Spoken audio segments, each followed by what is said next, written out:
வணக்கம். இன்றைய முக்கிய செய்திகள். புதுச்சேரி அரசு அனுமதி அளித்தால் மண்டபத்தை புதுப்பிக்கும் பணி தனது சொந்த செலவில் மேற்கொள்வேன் என தொழிலதிபரும் சமூக ஆர்வலருமான திரு ஜோஸ் சார்லஸ் மார்டின் அவர்கள் தெரிவித்துள்ளார். இது தொடர்பாக தொழிலதிபரும் சமூக ஆர்வலருமான திரு ஜோஸ் சார்லஸ் மார்டின் அவர்கள் கூறுகையில், புதுச்சேரி மாநில அரசின் சின்னமாக விளங்கும் மண்டபம் பராமரிப்பின்றி இருப்பது வேதனை அளிக்கிறது. நம் மாநிலத்திற்கு வரும் சுற்றுலா பயணிகள் விரும்பி செல்லக்கூடிய இடங்களில் பாரதி பூங்கா முக்கியமான இடமாகும். அப்பூங்காவின் மையத்தில் அமைக்கப்பட்டுள்ள நமது அடையாள சின்னமான மண்டபத்தை பொதுப்பணித்துறை பராமரிக்காமலேயே வைத்திருப்பது வருத்தம் அளிக்கிறது. நம் மாநிலத்தின் கட்டடக்கலையை உலகிற்கு எடுத்துரைக்கும் வரலாற்று சிறப்புமிக்க நினைவு சின்னத்தை பாதுகாப்பது நம் கடமையாகும். புதுச்சேரி அரசு அனுமதி அளித்தால் மண்டபத்தை புதுப்பிக்கும் பணியை எனது சொந்த செலவில் மேற்கொள்ள தயாராக உள்ளேன் என ஜோஸ் சார்லஸ் மார்டின் அவர்கள் கூறினார். 2026 தேர்தலில் விஜய் கட்சியுடன் கூட்டணி உண்டா என செய்தியாளர்களின் கேள்விக்கு நன்றி வணக்கம் என புதுச்சேரி முதலமைச்சர் ரங்கசாமி பதிலளித்து சென்றார்.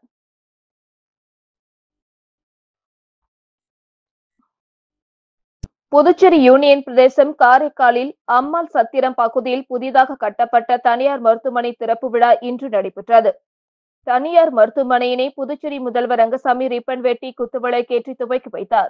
விழாவில் புதுச்சேரி அமைச்சர் திருமுருகன், சட்டமன்ற உறுப்பினர்கள் PR சிவா, சந்திர பிரியங்கா, ரமேஷ் உள்ளிட்ட பலர் கலந்து கொண்டனர்.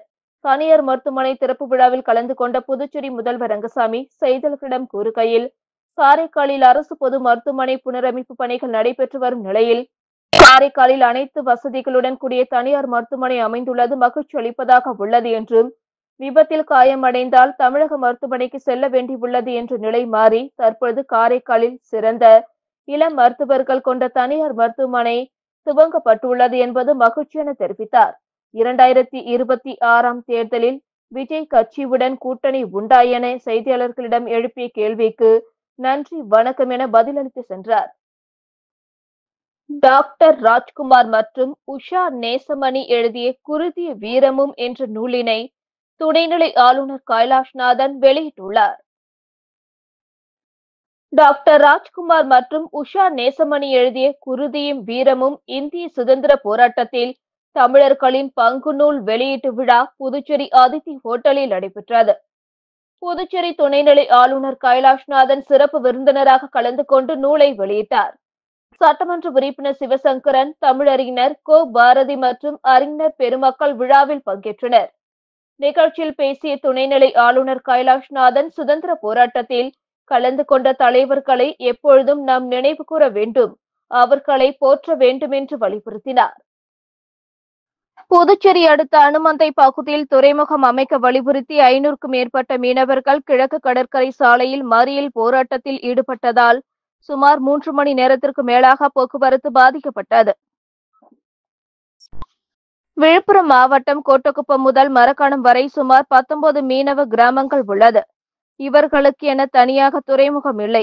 அனுமந்தை பகுதியில் துறைமுகம் அமைத்து தர வலியுறுத்தி கடந்த 15 ஆண்டுகளுக்கு மேலாக மீனவர்கள் அரசை வலியுறுத்தியும் பல கட்ட போராட்டங்களில் ஈடுபட்டும் இதுவரை எந்த நடவடிக்கையும் எடுக்கவில்லை என கூறப்படுகிறது.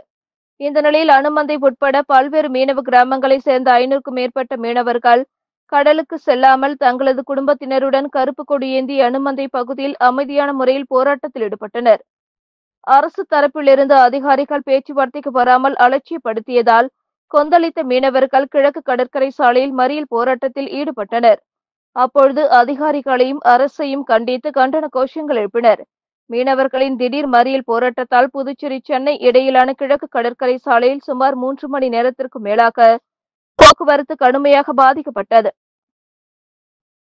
காரைக்கால் அடுத்த திருநள்ளாறு ஸ்ரீ சனி பகவானுக்கு இன்று நடைபெற்ற கிரகண புண்ணிய கால அபிஷேக ஆராதனையில் ஏராளமான பக்தர்கள் பங்கேற்று சுவாமி தரிசனம் செய்தனர். புதுச்சேரி யூனியன் பிரதேசம் காரைக்கால் அடுத்த திருநள்ளாறில் அமைந்துள்ள புகழ்பெற்ற ஸ்ரீ தர்பாரணேஸ்வரர் தேவஸ்தானம் ஸ்ரீ சனி பகவான் ஆலயம் நேற்று சந்திர கிரகணம் நடைபெற்ற போதிலும் நடை அடைக்கப்படாமல் திறந்திருந்தது. இரவு சந்திர கிரகணம் துவங்கி நள்ளிரவில் முடிந்த பின்னர் இன்று காலை ஸ்ரீ சனி பகவானுக்கு கிரகண புண்ணிய கால அபிஷேகம் நடைபெற்றது. கற்பரை வனத்தில் சுயம்புவாக தோன்றிய ஸ்ரீ தர்பாரணேஸ்வரனுக்கு கிரகண தோஷமில்லை என்பது ஐதீகம். நேற்று நள்ளிரவு கிரகணம் முடிவுற்றது. இன்று அதிகாலை அஸ்திர தேவர் பிரம்ம தீர்த்தத்திற்கு எழுந்தருளி தீர்த்தவாரி நடைபெற்றது. தொடர்ந்து மூலவர் ஸ்ரீ தர்பாரணேஸ்வரர் ஸ்ரீ பிராணம்பாள் ஆலயத்தில் சனி சன்னதியில் எழுந்தருளி இருக்கும் ஸ்ரீ சனி பகவானுக்கு கிரகண புண்ணியகால அபிஷேகம் நடைபெற்றது. திரவிய பொடி, மஞ்சள், பால் உள்ளிட்ட பல்வேறு திரவியங்களால் அபிஷேகமும் அதனைத் தொடர்ந்து மகா தீபார்த்தனையும் நடைபெற்றது. இந்த சிறப்பு அபிஷேக ஆராதனையில் தர்மபுர ஆதீன கட்டளை விசாரணை ஸ்ரீமத் சட்டநாத தம்பிரான் சுவாமிகள் உள்ளிட்ட ஏராளமான பக்தர்கள் கலந்து கொண்டு சுவாமி தரிசனம் செய்தனர். புதுச்சேரி கடற்கரை சாலையில் நடைபெற்ற ஃபேஷன் ஷோவில் 50க்கும் மேற்பட்ட மாடல் அழகிகள் கலந்து கொண்டு வண்ண வண்ண ஆடைகள் அணிந்து விதவிதமான ஸ்டைலில் ஒய்யாரமாக நடந்து சுற்றுலா பயணிகள் மற்றும் பொதுமக்களை வெகுவாக கவர்ந்தனர். புதுச்சேரி கடற்கரை காந்தி சிலை அருகே தனியார் அமைப்பு சார்பில் ஃபேஷன் ஷோ நடைபெற்றது. இப்போட்டியில் தமிழகம், புதுச்சேரி மற்றும் பெங்களூர் பகுதியைச் சேர்ந்த 50க்கும் மேற்பட்ட மாடல் அழகிகள் கலந்து கொண்டு வண்ண வண்ண ஆடைகள் அணிந்து விதவிதமான ஸ்டைலில் ஒய்யாரமாக நடந்து பார்வையாளர்களை கவர்ந்தனர். தனி சுற்று, இரட்டையர் சுற்று, குழி என 3 சுற்றாக நடைபெற்ற ரேம்ப் வாக்கில் பாரம்பரிய உடை, மாடலிங் உடை என வண்ண வண்ண ஆடைகள் அணிந்து அழகிகள் தங்களது தனித்திறமையை வெளிப்படுத்தும் வகையில் நடந்து தங்களது அழகையும் நளினத்தையும் வெளிப்படுத்தி பார்வையாளர்களை மெய் சிலிர்க்க வைத்தார்கள். கடற்கரை சாலையில் நடைபெற்ற ஃபேஷன் ஷோவை புதுச்சேரி மக்கள் மட்டுமின்றி சுற்றுலா பயணிகள் ஏராளமானோர் கண்டு ரசித்தனர். மேலும் அழகி போட்டியில் கலந்து கொண்ட மாடலிங் அழகிகளுக்கு தனியார் நிறுவனம் சார்பில் பரிசுகள் மற்றும் விருதுகள் வழங்கி கௌரவிக்கப்பட்டது. தவத்திரு சங்கரதாஸ் சுவாமிகளின் 158வது பிறந்தநாள் விழாவை முன்னிட்டு அவரது நினைவிடத்தில் ராதே அறக்கட்டளை சார்பில் மாலை அணிவித்து மரியாதை செலுத்தப்பட்டது. தவத்திரு சங்கரதாஸ் சுவாமிகளின் 158வது பிறந்தநாள் விழா ராதே அறக்கட்டளை சார்பில் கொண்டாடப்பட்டது. இதனையொட்டி கருவடிக்குப்பம் இடுகாட்டில் அமைந்துள்ள நாடக தந்தை சங்கரதாஸ் சுவாமிகளின் நினைவிடத்தில் அவரது திருவுருவ சிலைக்கு ராதே அறக்கட்டளை சார்பில் மாலை அணிவித்து மரியாதை செலுத்தப்பட்டது. விழாவிற்கு தமிழ் மாமணி சொல்லாய்வு செல்வர் வேல்முருகன் தலைமை வகித்தார். புதுவை தமிழ் நெஞ்சன் நூலகர் அரசேந்திரன், சிவ இளங்கோ முன்னிலை வகித்தனர். தேன்தமிழ் தென்றல் கோவிந்தராசு வரவேற்புரை நிகழ்த்தினார். நிகழ்ச்சியில் லாஸ்பேட்டை சட்டமன்ற உறுப்பினர் வைத்தியநாதன் சிறப்பு விருந்தினராக கலந்து கொண்டு சங்கரதாஸ் சுவாமி திருவுருவ சிலைக்கு மாலை அணிவித்து மலர் வணக்கம் செலுத்தினார். ராதே அறக்கட்டளை நிறுவனர் பொறிஞர் ராதே சங்கரதாஸின் நாடக கலை குறித்து சிறப்புரை வழங்கினார். ராதே அறக்கட்டளை சார்பில் 10 ஆண்டுகளாக சங்கரதாஸின் பிறந்த நாளை அரசு விழாவாக நடத்த வேண்டும் என்று வலியுறுத்தப்பட்டு வருகிறது. இந்த ஆண்டும் சட்டமன்ற உறுப்பினர் வைத்தியநாதன் அரசிடம் இந்த கோரிக்கை வைக்கப்பட்டது. படைப்பாளி பைரவி தலைமையில் பாரதி, சோழ புகழேந்தி, சரஸ்வதி, வைத்தியநாதன், மதன், விசாலாட்சி, கலைமாமணி, இளமுருகன், விசயலட்சுமி, பிரமிளா மேரி, சத்தியமூர்த்தி, முனைவர் சிவ இளங்கோ, எலிசபெத் ராணி உள்ளிட்டோர் கவிதை வாசித்தனர். மேலும் லெனின், பாரதி, வேணு ஞானமூர்த்தி, இளகோவலன், ஐயப்பன் உள்ளிட்ட கலைஞர்கள், தமிழ் அறிஞர்கள் கலந்து கொண்டு சங்கரதாஸ் சுவாமி சிலைக்கு மரியாதை செலுத்தினார்கள். தமிழக சட்டப்பேரவை தேர்தலில் என்ஆர் காங்கிரஸ் கட்சி போட்டியிட உள்ளதாகவும் கோரிமேட்டை தாண்டாத கட்சி என விமர்சிப்பவர்களுக்கு 1 மாதத்தில் நாங்கள் யார் என காட்டுவோம் என NR Congress MLA KSP Ramesh பதிலடி கொடுத்துள்ளார். அகில இந்திய என்ஆர் காங்கிரஸ் கட்சியின் இளைஞர் அணி உறுப்பினர் சேர்க்கை முகாம் முதலியார்பேட்டை தொகுதியில் நடைபெற்றது. மாநில இளைஞர் அணி துணைத் தலைவர் சத்யா தலைமையில் நடைபெற்ற விழாவில் சிறப்பு விருந்தினராக மாநில இளைஞர் அணி தலைவரும் சட்டமன்ற உறுப்பினருமான KSP ரமேஷ் கலந்து கொண்டு உறுப்பினர் சேர்க்கை முகாமினை தொடங்கி வைத்தார். தொடர்ந்து விழாவில் பேசிய அவர், ஆளும் கட்சியினரை விட எதிர்க்கட்சி சட்டமன்ற உறுப்பினர் தொகுதிகளுக்கு முதலமைச்சர் ரங்கசாமி முன்னுரிமை அளித்து வளர்ச்சி திட்டங்களை செய்து வருகிறார் என்றும், எதிர்க்கட்சியினர் முதலமைச்சரிடம் பயனை பெற்றுக்கொண்டு குறை கூறுவது ஏற்புடையதல்ல என்றார். கோரிமேட்டை தாண்டாத கட்சி என எங்களை விமர்சனம் செய்பவர்களுக்கு 1 மாதத்தில் நாங்கள் யார் என காட்டுவோம் என பதிலடி கொடுத்த அவர், எதிர்வரும் சட்டமன்ற தேர்தலில் தமிழகத்தில் என்ஆர் காங்கிரஸ் கட்சி போட்டியிட தயாராகி வருகிறது என்றும், அதற்கான அறிவிப்பை முதலமைச்சர் ரங்கசாமி அறிவிப்பார் என்றார். புதுச்சேரி திருவள்ளுவர் நகர் சாலை வசந்த் நகரில் அமைந்துள்ள ஸ்ரீ அருள்மிகு குரு வேலாயுத ஈஸ்வரர் ஆலயத்தில் அஷ்டபந்தனமாக கும்பாபிஷேக விழா விமர்சையாக நடைபெற்றது. புதுச்சேரி முத்தியால்பேட்டை திருவள்ளுவர் சாலை வசந்த் நகரில் அமைந்துள்ள ஸ்ரீ அருள்மிகு குரு வேலாயுத ஈஸ்வரர் ஆலய ஸ்ரீ குரு தேவானந்த சுவாமிகள் சித்தர் பீடத்தில் அஷ்டபந்தனமாக கும்பாபிஷேக விழா விமர்சையாக நடைபெற்றது. முன்னதாக ஸ்ரீ வேதாந்த சுவாமிகள் மற்றும் ஸ்ரீ கணபதி ஆலயம் கங்காதார சுவாமிகள், முத்துக்குமார சுவாமிகள், பால விநாயகர், பாலமுருகன், தட்சிணாமூர்த்தி சுவாமிகள், ஸ்ரீ தண்டபாணி சுவாமிகளுக்கு கும்பாபிஷேகம் நடைபெற்று சிறப்பு பூஜைகள் செய்யப்பட்டு மகா தீபார்த்தனை காட்டப்பட்டது. விழாவில் மயிலம் பொம்மபுர ஆதீனம் 20ஆம் பட்டம் சிவஞான பாளைய சுவாமிகள் கலந்து கொண்டு விழாவை சிறப்பித்தனர். தொடர்ந்து நடைபெற்ற விழாவில் மயிலம் பொம்மபுர ஆதீனம் 20ஆம் பட்டம் சிவஞான பாளைய சுவாமிகள் கலந்து கொண்டு விழாவை சிறப்பித்தார். தொடர்ந்து நடைபெற்ற விழாவில் திரளான பக்தர்கள் பலர் கலந்து கொண்டு சுவாமி வழிபட்டனர். இதற்கான ஏற்பாடுகளை விழா குழுவினர்கள், ஊர் பொதுமக்கள் மற்றும் ஆலய நிர்வாகிகள் சிறப்பாக செய்திருந்தனர்.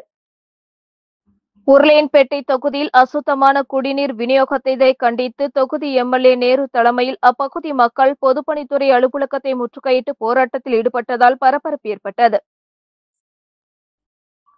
புதுச்சேரியில் கடந்த 2 நாட்களாக உருளையன்பேட்டை, முதலியார்பேட்டை, நெல்லித்தோப்பு உட்பட பல்வேறு பகுதிகளில் கழிவுநீர் கலந்து குடிநீர் குடித்து 50க்கும் மேற்பட்டோர் அரசு மற்றும் தனியார் மருத்துவமனைகளில் சிகிச்சை பெற்று வருகின்றனர்.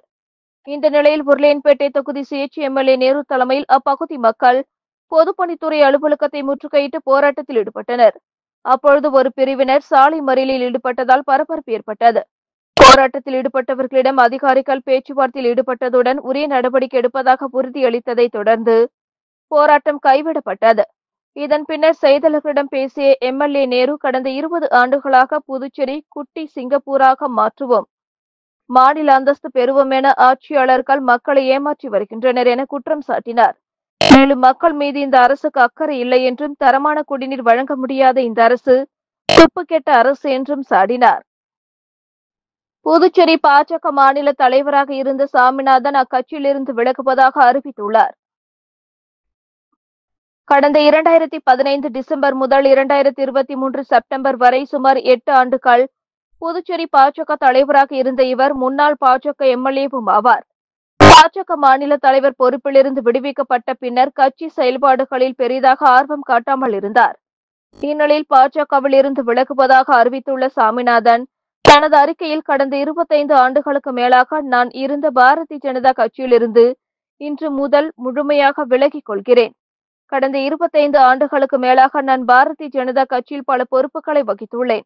நான் பாரதிய ஜனதா கட்சியில் இருந்தபோது எனக்கு ஒத்துழைப்பு அளித்த அனைத்து நிர்வாகிகளுக்கும், எனக்கு பதவி அளித்த பாரதிய ஜனதா கட்சியின் தேசிய தலைமைக்கும் எனது மனமார்ந்த நன்றியை தெரிவித்துக் கொள்கிறேன். மேலும் புதுச்சேரி மாநில வளர்ச்சிக்காக தொடர்ந்து பாடுபடுவேன்.